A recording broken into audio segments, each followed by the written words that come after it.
আজ আমরা simple সেন্টেন্সকে complex সেন্টেন্সে রূপান্তর করা শিখব।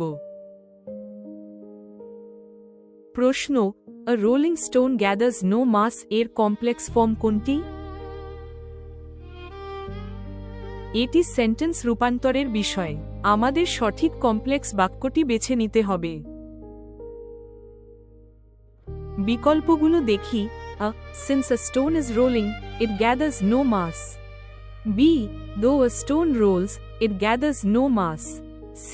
A stone what rolls gather no mass. D. A stone that rolls gathers no mass. সঠিক উত্তর হল D. A stone that rolls gathers no mass. কারণ রোলিং পার্টিসিপল যা that rolls এ রূপান্তরিত হয়।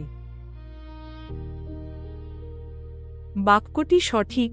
A stone that rolls gathers no mass. এখানে that rolls একটি relative clause.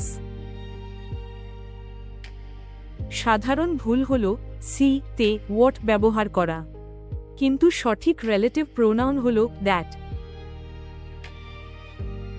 যে পাথর গড়ায় তার উপর শ্যাওলা জমে না, অর্থাৎ যে কাজ করে সে চলমান থাকে, অলসতা তার উপর ভর করে না। এখন নিজে চেষ্টা করো। A broken chair is useless এর কমপ্লেক্স ফর্ম কি? A. A chair which is broken is useless. B. A chair that is broken is useless. C. A chair what is broken is useless. D. A chair that broken is useless. উত্তর B. A chair that is broken is useless. সুতরাং সঠিক উত্তর হল D. A stone that rolls gathers no mass.